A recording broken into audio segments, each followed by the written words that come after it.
What's with all the weaponry? Well, we've got some dueling myths on the roster today. Dueling. Dueling, you know, two guys facing off against each other. You were in a duel once, weren't you? I don't want to talk about it. Fair enough. The first one we've got to test is an Old West saying, don't bring a knife to a gunfight. Meaning that one of those always beats one of these. Yeah. The second one is a samurai saying that in a battle between two swordsmen, the first one to move will lose. So it's a dueling double bill. And first up, the guys are gunning for a classic cliche. So the cowboy's advice is to never bring a knife to a gunfight. Exactly. And honestly, that seems patently obvious. I mean, if I'm holding this gun and you're holding that knife and we're like 20 feet apart, I am going to shoot you before you can get to me and stab me. Yeah, but what if I was to throw the knife? Like Magnificent Seven. That's the one, and it might even the odds a little bit. Boy, it might. I tell you what, why don't you be the shooter and I'll go get some expert knife throwing advice. And then we'll meet at the corral. You're on. See you there. If I'm gonna go up against a gun with a throwing knife, Draw! I'm gonna need a little practice. And so with that in mind, we've brought in knife throwing expert John Labash, who's gonna tell me everything I need to know, including how to do the famous throw from Magnificent Seven.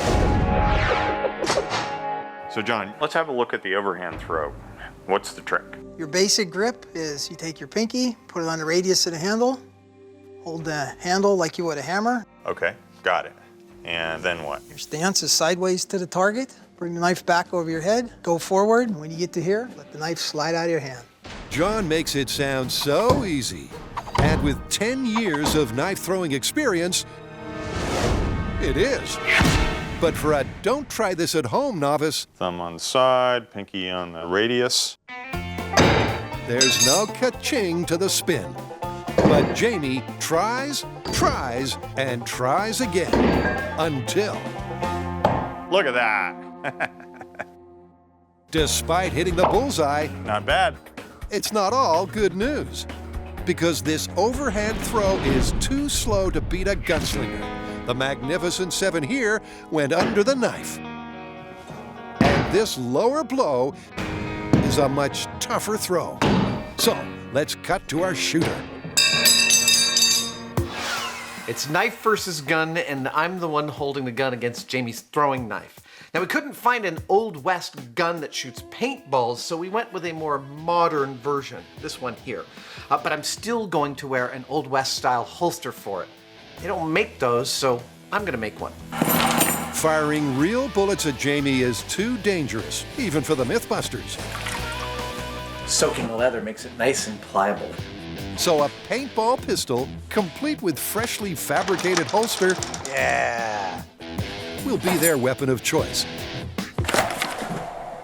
I'm pretty pleased with that. This is not a real gun. I wouldn't point a real gun at my cameraman. You got that? And while Adam practices his quick draw, Right in the belly. Jamie's finally perfected his pitch. There we go. I made this throw. I actually hit the bullseye from 20 feet. So it's clear that with some practice, you can get pretty good at this. But having a successful knife throw is all about precisely knowing what kind of power you have to put in at a specific distance to hit the target. Now, that puts it into an entirely different league than using a pistol, where all you have to do is point the darn thing and pull the trigger. Yep, there's no doubt about it. Firing a gun is easier. But does that mean you should never bring a knife to a gunfight?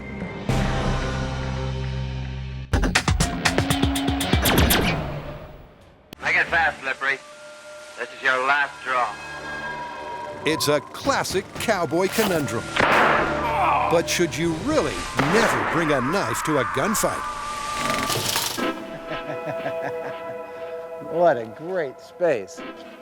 Nice space for a shootout. Let's have a showdown. Okay. First up for this showdown comes some mutual target practice. Adam with his paintball pistol and Jamie with a water balloon? So I wanted to throw my hunting knife at Adam, but for some reason nobody else thought this was a good idea. So I've come up with a safe knife analog, and it's these water balloons.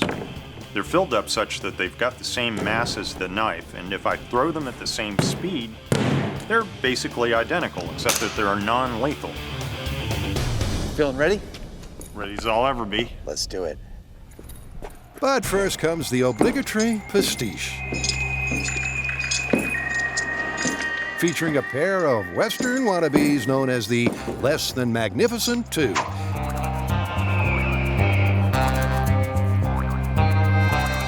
And after the tumbleweed cutaways, here's the method to their madness.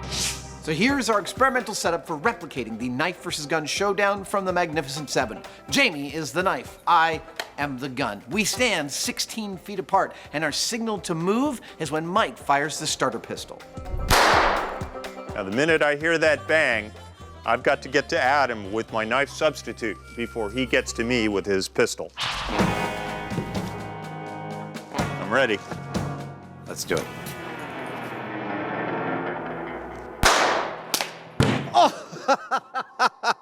Are you all right? You got me in the crotch. You got me right here. I got you around I shot there. you in the crotch. I'm sorry about that. And I think I got the shot off before you got the knife in.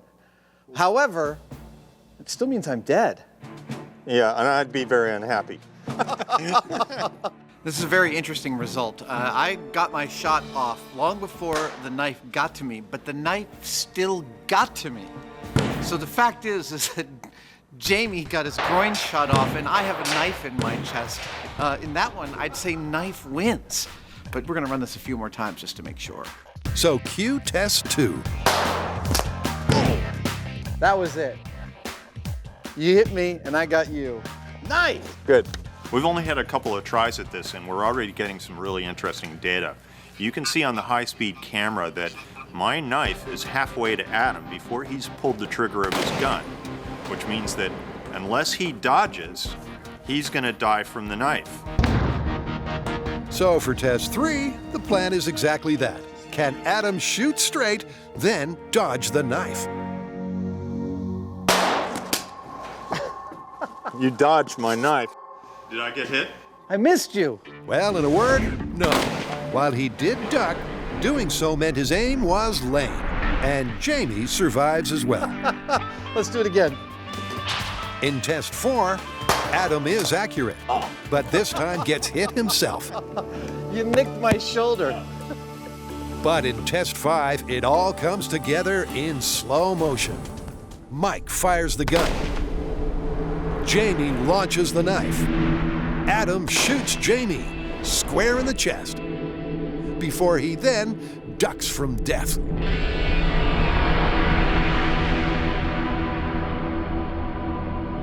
I hit him right in the chest. And in a whole bunch of subsequent tests, I shot your leg off. it's the same old story. You keep ducking. Bringing a knife to a gunfight won't let you rule the duel. I'm like spot on every time, but you keep moving. After our extensive testing of the Magnificent Seven knife versus gun showdown, here's how it shakes out. Gun wins, and for a couple of reasons. One, I was always able to squeeze a shot off before the knife got to me. Two, most of the time I had enough time after squeezing off the round to actually dodge the knife. You can't dodge a bullet. I think we've proven that one before. So is that it for knife versus gun? Does gun just win? Not by a long shot. I'm not done with you yet. Excellent. Let's go.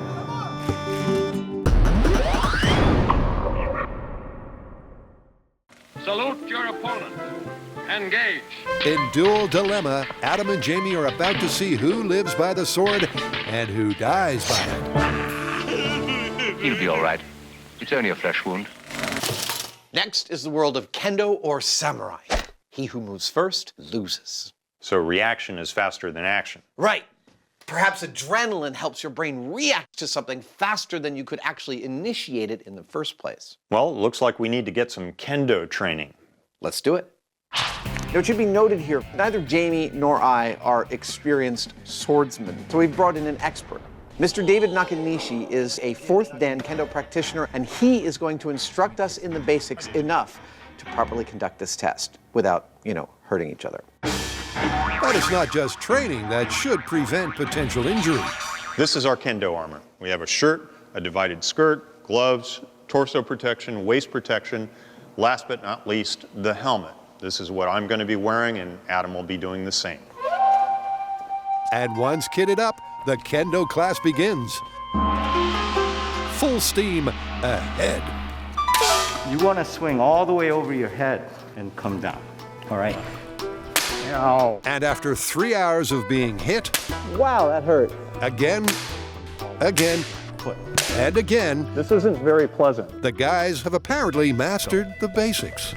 Okay, so now we've learned different striking techniques, and because, well, we like bashing each other on the head best, we're going to test that technique and see whether, in fact, he who attacks first strikes last. But before the reaction versus action battle commences, Adam's got a rig to rig. So when Jamie and I go head to head, we need an automated system that does two things. First, it's got to randomly allocate who makes the first move, which is what this circuit box controls. Nice.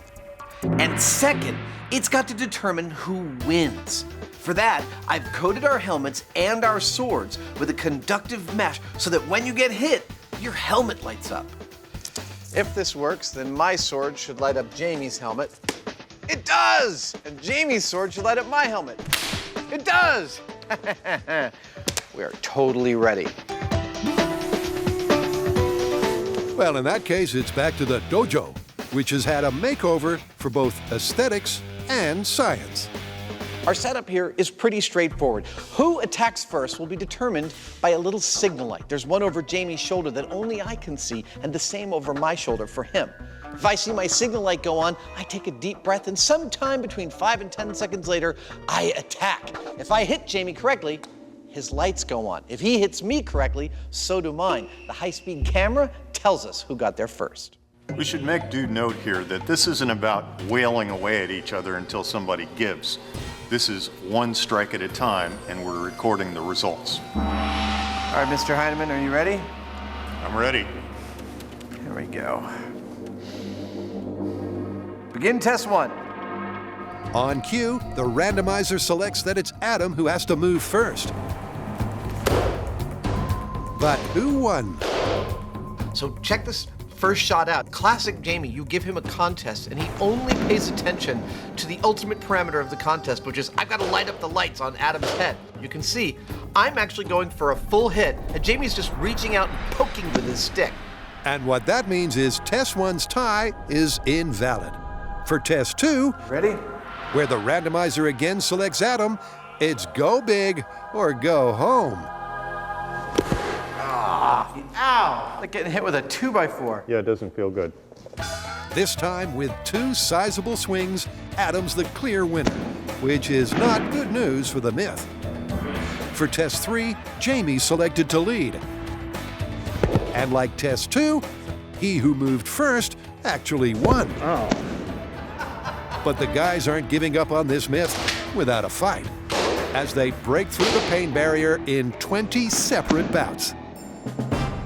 Jamie and I spent all day in that armor smacking each other in the heads with those shinai.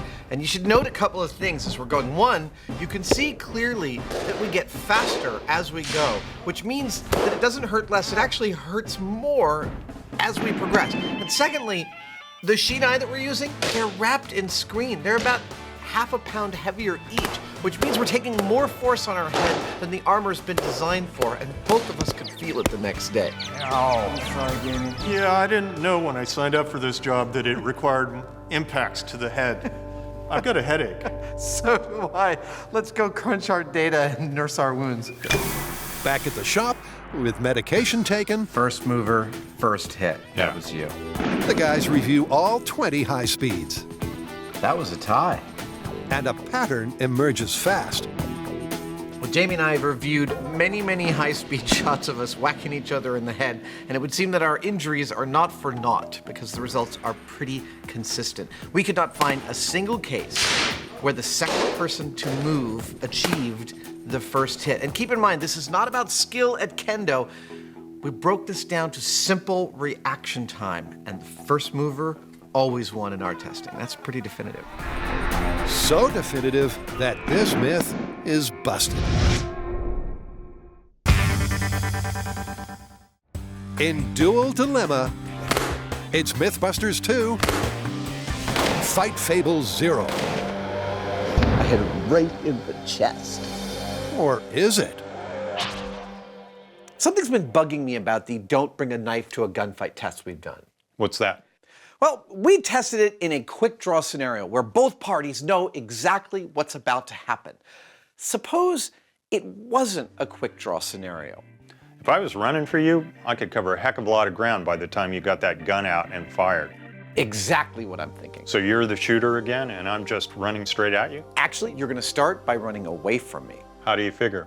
You'll find out. Okay. So it's Knife versus Gun Part 2. And back at Bout HQ, Adam's readying to run rings around Jamie. The myth is that it is foolish to bring a knife to a gunfight. But if you were standing in front of me with a knife in your hand and I've got a gun in my holster, I think I'm in danger. What we want to know is what is the minimum distance at which a knife is in fact dangerous to a person with a gun? This circle is how we're going to figure that out. Jamie and I will stand back to back on this dot. When he feels the muse, Jamie will start to run towards the outside of the circle. The moment I feel him move, I pull out my gun, cock it, pull the safety off, and fire around. The moment Jamie hears me fire around, he stops running. The distance at which he's standing when he stops running should be the minimum distance at which a knife is dangerous to a gun. You ready to do this? Absolutely. All right, here we go. Now, how are you going to tell when I'm moving? We go back to back like this. We have to touch, unfortunately. Okay. With the boys in there, just good friends, starting positions, the waiting game begins. Until...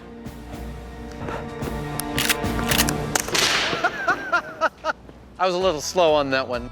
Not only was Adam slow, but Jamie was fast, passing beyond the 24-foot perimeter before Adam got his shot off.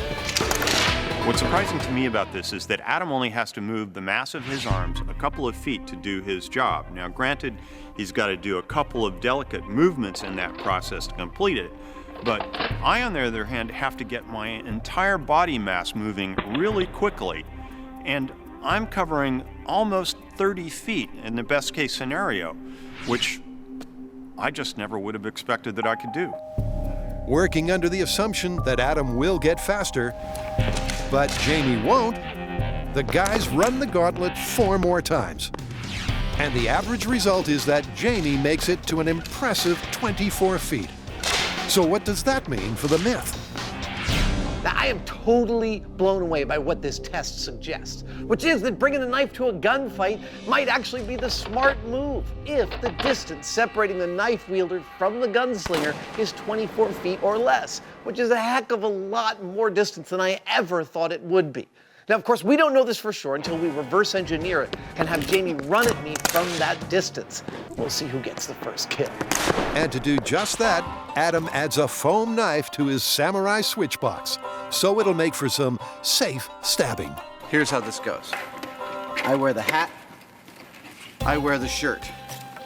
Jamie runs at me with a knife. If he successfully stabs me, I die. The lights tell you that I'm dead. With both duelers dressed for success, I feel conductive. it's go time. Now this time, I'm not shooting at any cardboard cowboy.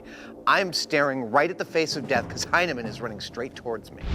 But just like the time before, I'm going to be starting at will, running like crazy for Adam, and trying to stab him before he shoots me. Perhaps now is a good time to say, don't try what you're about to see at home. You ready? I'm ready when you are.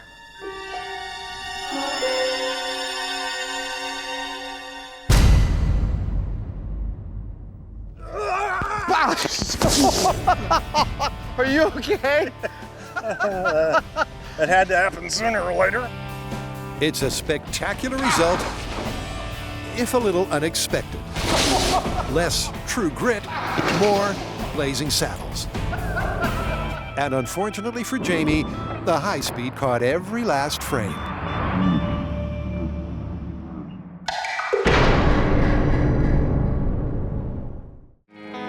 Once upon a time in the West, cowboys were coached to never bring a knife to a gunfight.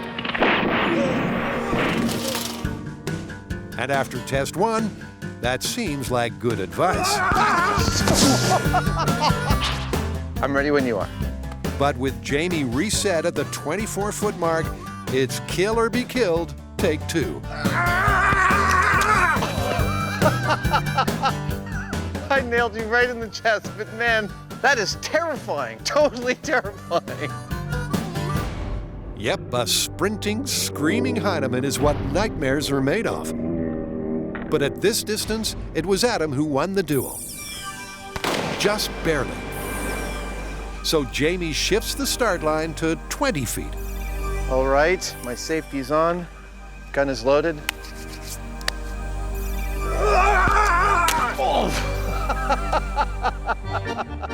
Dude, I've never heard you make that noise, ever. In these face-to-face tests, I've been able to shoot Jamie at both 24 and 20 feet, although 20 feet was quite close. But the fact that I'm able to make that distance shorter than I was for the other test makes sense to me, because watching him run at me while screaming is a fantastic adrenaline rush. It is absolutely an incredible motivation to get things in order to shoot him before I die. But will it be motivation enough for a 16-foot showdown? By the way, I would take careful note of Jamie's shenanigans just before he runs, because I can tell psychologically he's actually trying to make me laugh and then exploit the lull in my attention just post laughing. Oh, no. It's on. Let's do it.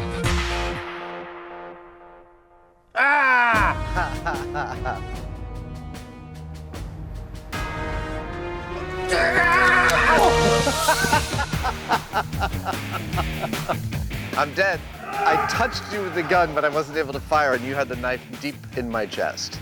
You're dead. I'm dead. I'm dead. Yep, at last, the Hyneman's the hero. From 16 feet, Adam could draw and cock, but not fire.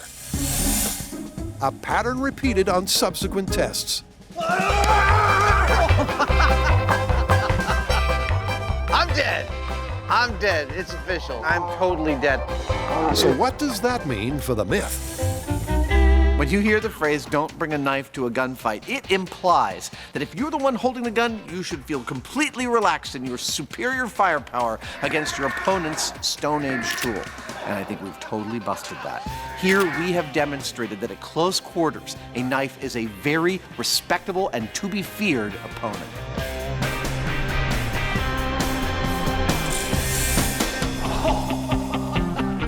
Well, that is pretty definitive. You're able to get to me between 16 and 18 feet. Yep. Let's call 18 feet a guaranteed death zone by knife. That is shocking. I would not have called it being that far. Me neither.